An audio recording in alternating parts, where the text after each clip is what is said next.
Aku mau tanya nih, menurut kalian itu penting nggak sih kompetensi multikultural dalam praktik konseling? Kalau menurutku ya penting banget karena nantinya dalam praktik konseling, konselor itu pasti akan menghadapi klien dari berbagai latar belakang budaya dan tentunya harus memahami budaya klien tadi agar dapat membantu konselor dalam memberikan layanan yang relevan, adil, etis, dan juga efektif bagi klien. Di dalam kompetensi multikultural itu tentunya juga butuh pemahaman kebudayaan dan identitas klien. Nah, aku mau nanya, implikasi identitas dalam proses konseling itu gimana nih? Di situ, konselor artinya perlu memahami dan menghormati identitas klien dan juga berkaitan tentang pendekatan yang akan dipakai nanti. Nah, jadi disesuaikan dengan identitas si klien tadi. Jadi sehingga nantinya konselor dapat menciptakan lingkungan yang aman dan mendukung, serta esensial untuk proses penyembuhan dan pertumbuhan dalam konseling. Oh gitu ya. Terus peran konselor dalam konteks multikultural itu apa? Kalau konteksnya multikultural ya, konselor itu berperan memfasilitasi pemahaman dan penghargaan terhadap keanekaragaman budaya klien. Terus mendorong pengembangan keterampilan menangani konflik antar budaya, membangun hubungan kerja yang efektif dengan klien dari latar belakang yang beragam. Terus mengintegrasikan prinsip-prinsip multikultural dalam proses konseling. Terus dalam proses konseling juga pastinya ada tantangan. Nah, itu tantangan apa yang biasanya akan dihadapi oleh konselor dalam melaksanakan konseling multikultural dan solusi yang bisa digunakan? Aku kasih contoh ya, misalnya perbedaan nilai dan norma antara konselor dan klien yang menyebabkan kesalahpahaman atau ketegangan di dalam proses konseling. Nah, kasus kayak gini, solusinya konselor harus berusaha untuk memahami nilai dan norma budaya klien serta menunjukkan sikap terbuka dan non-judgmental dengan menggunakan pendekatan yang menghargai dan menghormati nilai-nilai tersebut dalam proses konseling. Kayak sekarang ada gak sih contoh kasus yang berkaitan sama multikultural itu? Ada kayak contoh sekarang di isu konflik multikultural di media sosial, di mana seseorang itu menghina suku Papua gitu karena kulitnya hitam atau apa gitu.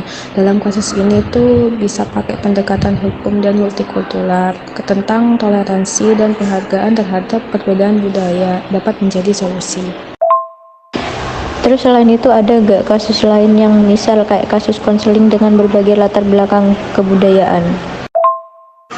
Ada, misal seorang konselor menerima klien yang berasal dari dua budaya yang berbeda. Klien pertama adalah seorang pria Jepang yang mengalami stres karena perubahan pekerjaan, sementara klien kedua tuh seorang wanita Brasil yang mengalami kesulitan beradaptasi dengan budaya lokal di negara tempat tinggal.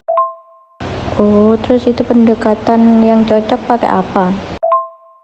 Itu bisa pakai pendekatan sensitif budaya. Jadi, konselor harus memahami norma-norma budaya Jepang dan Brazil.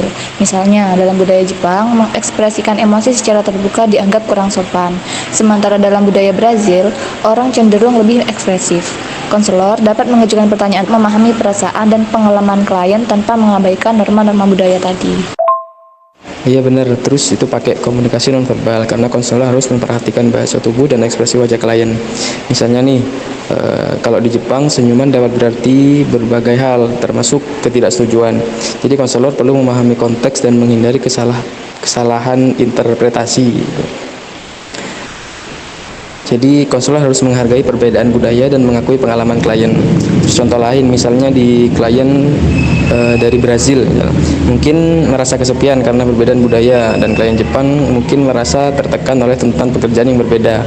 Nah, konselor harus dapat menunjukkan empati dan memberikan dukungan. Baru deh konselor dapat menggunakan teknik konseling yang sesuai dengan budaya masing-masing klien. Misalnya dengan pendekatan kognitif behavioral, mungkin juga lebih cocok untuk klien Jepang, sementara pendekatan eksploratif mungkin bisa digunakan untuk klien yang dari Brazil itu. Walah, kayak gitu. Iya, iya, iya. Tapi dalam konteks konseling multikultural itu pasti ada beberapa metode yang digunakan untuk mengukur kemampuan dalam menerapkan prinsip-prinsip multikultural kan?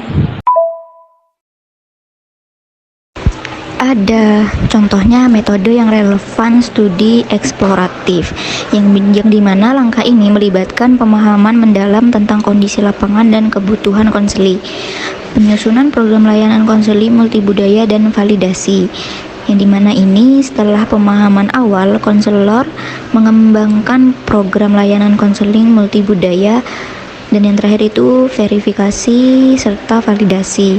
Setelah penyusunan program, tahap verifikasi dan validasi memastikan bahwa model hipotetik layanan konseling multibudaya sesuai dengan kebutuhan dan norma budaya. Kompetensi konselor multikultural itu kan sangat penting dalam memastikan layanan bimbingan dan konseling yang efektif di sekolah. Kalau misal nih kita menjadi konselor, langkah apa yang bisa kita ambil buat mengembangkan kompetensi konselor dalam konteks multikultural itu? Hampir sama kayak modenya tadi yang dibahas sama Yeni. Studi eksploratif itu konselor perlu memahami kondisi lapangan secara mendalam. Terus di penyusunan program layanan, konselor harus merumuskan program layanan konseling multibudaya yang sesuai dengan kebutuhan siswa. Terus juga ada validasi program. Nah, setelah menyusun program tadi itu konselor memvalidasi model hipotetik dengan melibatkan pakar dan praktisi.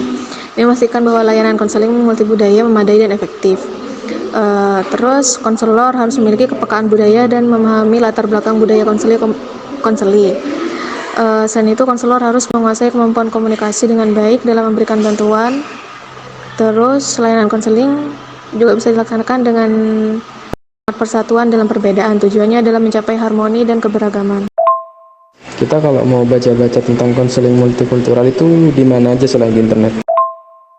Bisa dari buku dan artikel ilmiah tentang konseling multikultural. Terus di simbol-simbol online tentang keanekaragaman budaya dan konseling multikultural kan banyak tuh organisasi profesional dan literatur terkait multikulturalisme dan konseling, di situ juga bisa. Oh, oke, thank you.